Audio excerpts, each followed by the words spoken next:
Hey y'all, welcome to the Liberation is Lit podcast where the power of storytelling meets the force of social change. I'm your host, Taylor Simon. And in this podcast, we believe in the profound impact of stories. And I'm so excited today to be here with author James B. Wells to tell us a little bit about his book. So I am excited to get into it. Hello, James. How are you doing today?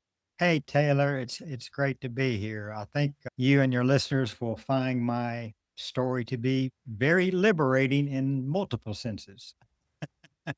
Awesome. Thank you so much. And we're excited to get into this conversation.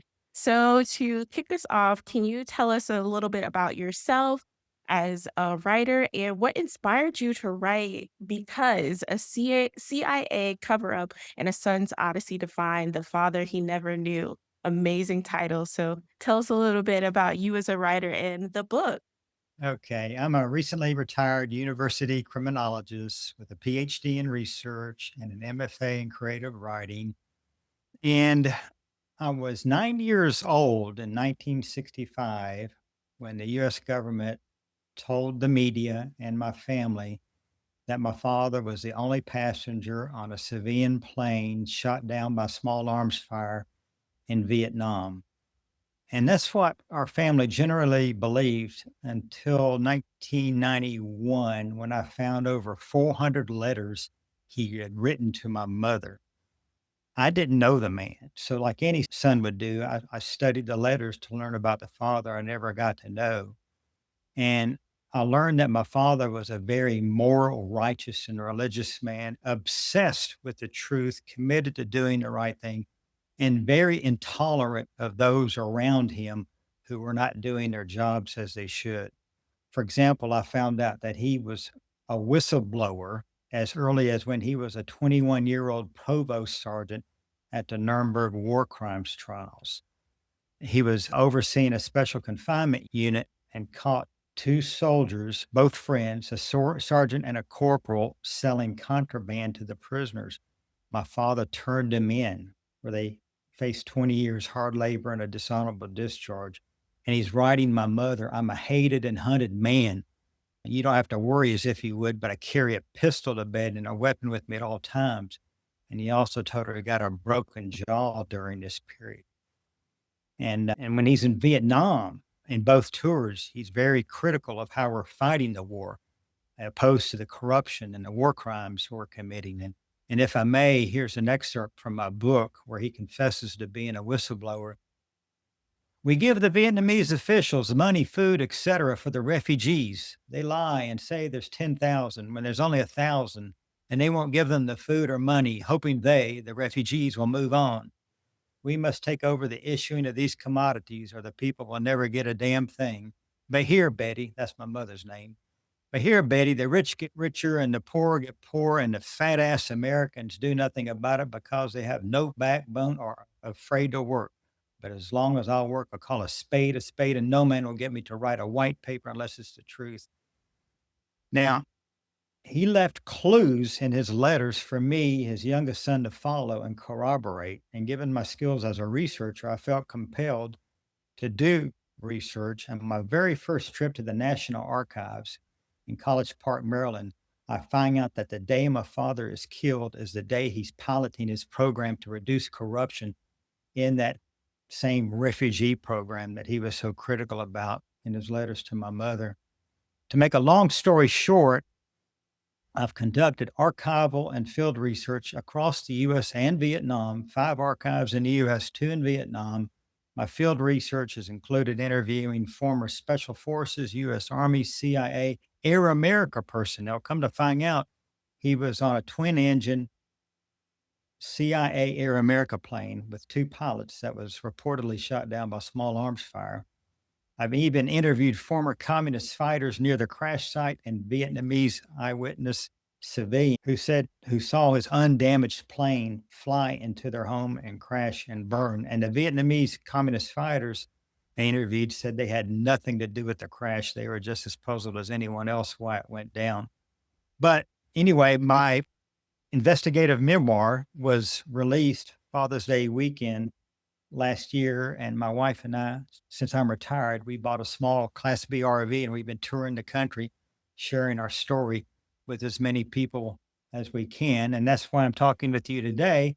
And that's why I loved the title of your podcast, because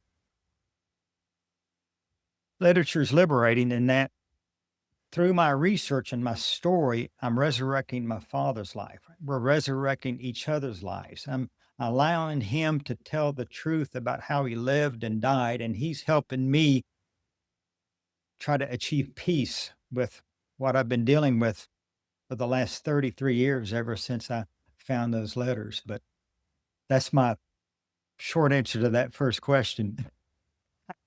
Love it, and I love how and that's why I do the work that I do because it is healing relationships of people we may not have gotten to know or other people's stories that have been covered up and things like that. That's why I find that storytelling and writing books is so powerful in sharing that information and how it's healing for us as Yeah. writers, but also healing and affirmative and validating for those who are reading the stories and thinking about, my gosh, like my family went through this and really connecting human to human about that experience. And I definitely wanted to ask, what hope do you have for readers to take away from sharing your story in this way?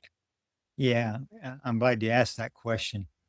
The phrase "the least of us among us" comes to mind. I think it's from Mark in the Bible. But like Jesus, my father fought for, served, and cared for the marginalized, those in need, the poor, the sick, the refugees. He loved the Vietnamese people, but hated their government. If I may, he wrote in another letter, "I could eat and sleep with the American military, but don't feel I should. Never did think they should like separate. Still don't know how in the hell you can know what people are doing, how they are living if you don't do it with them. I am sure what I say is correct. I can do so much more than most Americans. I try to be a part of the people. Even the Vietnamese communists know I am for the people, I hope. So I like to think my story serves as a reminder that more of us need to be committed to the truth, be willing to take risk, and to stand up against injustice and corruption, especially for the marginalized.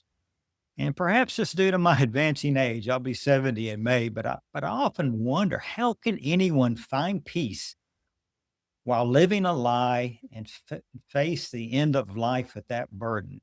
So it may be taking risks and even being willing to die for the truth is how we can best leave our mark upon this world. And I guess one of the biggest lessons I gained from my years of research, and I talk about this in my book, is that after I found the classified crash site and my siblings came over and we held a burial service, we're Episcopalians, we held an Episcopal burial service for my father at this classified crash site. I thought I would be at peace, but I wasn't. And I came back home and underwent 20 hours of counseling sessions with our priest and the church's pastoral care team. And I recorded those sessions, and the highlights are in my book. But what they helped me realize, and I think that this may help other people who've been exposed to trauma, no matter what the circumstances, and they have questions to unresolvable questions. But I learned peace requires forgiveness. Forgiveness requires the truth. This book is my confession, my version of the truth. So once my father and I share it with the world, perhaps the two of us can forgive and finally come to peace. And I love too in the act of truth telling, you're allowing other people to forgive different systems that affected you with your actions that haven't been answered, but also your father. What is kind of your vision for the system, these institutions that affected your family in this way? What is your vision for that system in the future? Well, I'm an optimist. The CIA's turned down all of my FOIA requests, even my appeals. My first FOIA was in 2015. But drawing on my book as a frame of reference, I guess, yeah, and again, I'm an optimist. I guess my vision is for more of us to stand up for the marginalized, speak truth to power, reverse inequality, prevent imperial overstretch, promote civic duty, encourage moral leadership, embrace cultural flexibility, and champion open expression through the arts, just as you and I are doing right now. I don't know. We have a long way to go, but I've always been an optimist, even in my academic apartment at the university. You know how academicians can be so pessimistic, but I had the reputation as being an optimist. So, But yes, I am too, and there's so much doom and gloom in the world. We have to think about instead of imagining what we don't want in the world or complaining about what we don't want to see in the world. We need that space to imagine what we do want in the world. And that's why I think books and telling our stories is so important because that allows us to express artistically, like you were saying, how the world we want to see in the future. And I have the bad reputation of being an optimist as well. So yeah. but what keeps you grounded in this work in truth telling and speaking truth to power? Yeah, that's a great question. Since my father was a whistleblower and me being a criminologist, whistleblowing is like a subdiscipline. And so the last third of my academic career, I became very familiar with whistleblowing theory and retaliation and wrote several academic papers on it and even did a study of whistleblowing in a correctional institution and things of that nature. And even to this day, I'm no longer an academician, but every morning when I get up, the first thing I do is research and write a whistleblowing fact and a quote from a whistleblower, and I post that on social media. For example, Twitter this morning, I posted whistleblowing fact 1177. So every morning I've been doing that. And I've because of my book and my interest in whistleblowing and research, I've attracted a following of people who are also interested in whistleblowing. But my wife and I have actually been invited to National Whistleblowing Appreciation Day on July 30th on Capitol Hill, where my father and I will be recognized for our whistleblowing efforts. I've been told I'm a whistleblower too, since I'm blowing the whistle on the cover up of my father's death in Vietnam. Yes, and again, that is speaking truth to power, and it's because of whistleblowers historically that we've gotten a lot of change and reform in a lot of these institutions because they uncover how these systems cover up a lot of things. And I have so much respect for whistleblowers because they are putting so much on the line when they do this and risking their livelihoods through their jobs, their reputation, and things like that. But they believe in speaking truth to power. So I definitely admire the work you're doing and centering whistleblowers in this. And people are just like, oh my gosh, whistleblower accounts. And it's like, no, these are actual people Right. who are risking to to enlighten the public about these truths. Yeah. So congratulations on being recognized for your work on Capitol Hill. That's so exciting. Do you have any other upcoming projects that you want to share? Yeah, I got to thank my MFA program, the Bluegrass Writers Studio from Eastern Kentucky University. I was a tenured professor working full time, had a consulting job, and I did their MFA program. It kicked my butt, but they taught me how to write in a variety of different genres. I'm doing a lot of what I call protest poetry. Mhm. Where it demands I do research. I enjoy doing research, and it lets me channel my thoughts and feelings into something purposeful where I get to confront social injustice and challenge the status quo and call for change and things like that. So I've been doing some of that. And I still want to write a short story collection about family members who've been involved in the military and fought in different wars, and so I'm working on that. I started some 2 10-minute plays. I actually finished 2 10-minute plays based upon my story.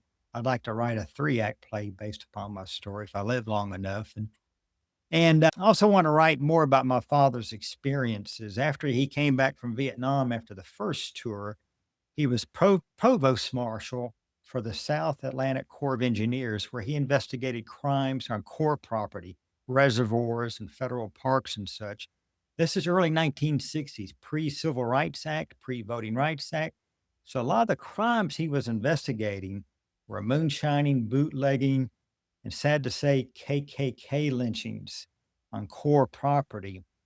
And it's rumored the Dixie Mafia took out a contract on my father because his investigations were interfering so much with their operations. So I'd like to do more research and write about that, provided I live long enough.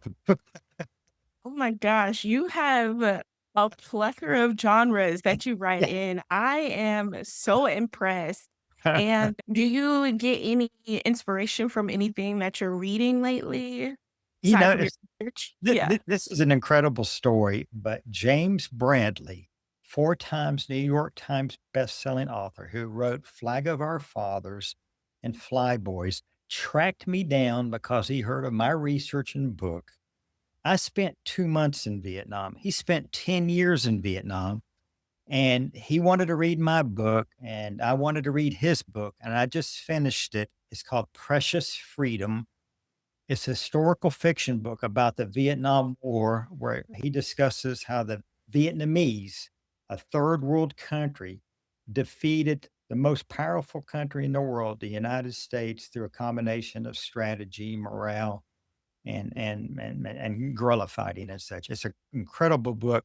It's 155,000 words. It's a mammoth book, but it's a great book. But he and I have become friends, and we've engaged in a few hour-long conversations and such, but yeah, I highly encourage people to read that book. I'm sure it's gonna be another bestseller. It was released in 2025. Oh my gosh, yes, and I am linking all of those books as well as, Books in the show notes so people can check them out and get them if they want to.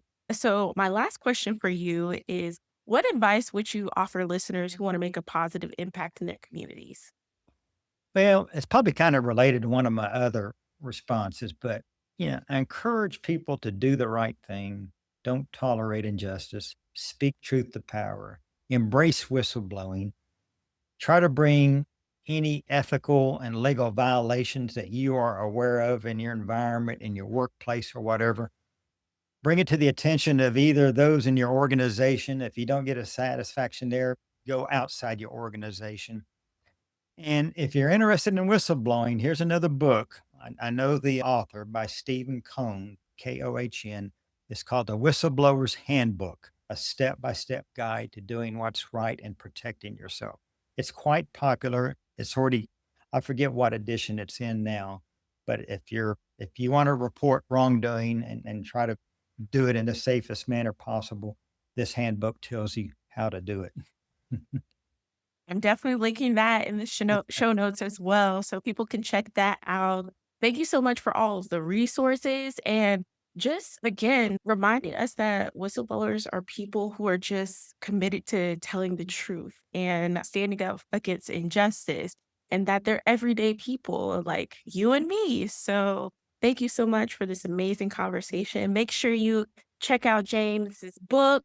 Where can people find you and keep up with your work? Like you mentioned, your social media where you share your whistleblowing facts. Okay, you find my book on Amazon, Barnes and Noble. I encourage you to go through your independent bookstore and order it. My website is jamesbwells.com. You can contact me there, order a personal autographed copy if you like.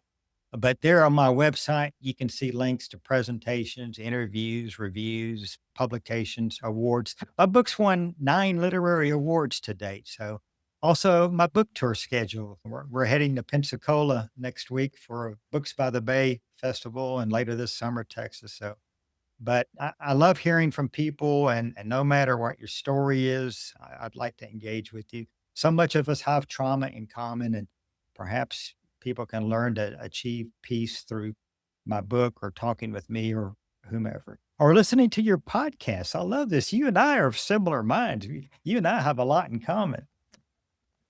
Yes, and this is why I started the bookstore, this is why I started the podcast, to have a space for people to just share their truths and promote their work and how their book is fighting towards liberation, so that's awesome, and we're right here, we're right here.